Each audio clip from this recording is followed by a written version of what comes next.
Welcome to my class. আজকে তোমাদেরকে আমি দেখাবো কিভাবে এমএস ওয়ার্ডের মধ্যে কোনো ডকুমেন্টকে কিভাবে পিডিএফ এর মধ্যে সেভ করতে হয়। সো আমার গত ক্লাসের মধ্যে আমি দেখিয়েছিলাম কিভাবে প্যারাগ্রাফ লিখতে হয় এবং প্যারাগ্রাফে হেডিং দিতে হয়, কিভাবে প্যারাগ্রাফটাকে জাস্টিফাই করতে হয়।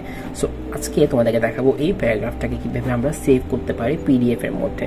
অলরাইট, সো এখানে দেখতে পাচ্ছ এখানে একটা অপশন আছে যে সেভ অপশনটা, জাস্ট সেভ করলে দেখা যাচ্ছে কি একটা অপশন আসবে। দেখো অলরাইট, এখানে দেখো আমার এটা হচ্ছে ফাইল নেম। সো এটা ফাইল নেম। তো ফাইল নেমের মধ্যে আমি যদি এটা সেভ করি দেখা যাচ্ছে দেখো অনেক কিছু নাম আছে। আমি আমার কমফোর্ট জোনের জন্য আমি আমার মতো করে একটা সেভ করে নিচ্ছি, ঠিক আছে।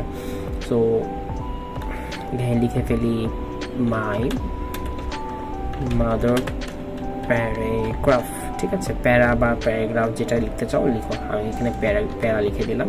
অলরাইট, এটা আমার কি ফাইলের নেম। সো এটা হচ্ছে কি টাইপটা। এখানে দেখো পিডিএফ একটা অপশনটা আছে, জাস্ট এটাকে ক্লিক করলে আমি আমার ডকুমেন্ট ফাইলটাকে পিডিএফ এ সেভ করতে পারবো। এখন সেভ দিলে আমার ডকুমেন্টটা কি পিডিএফ এর মধ্যে সেভ হয়ে গেছে। আজকে ক্লাসটা এতটুকুই থাকবে। Thank you so much.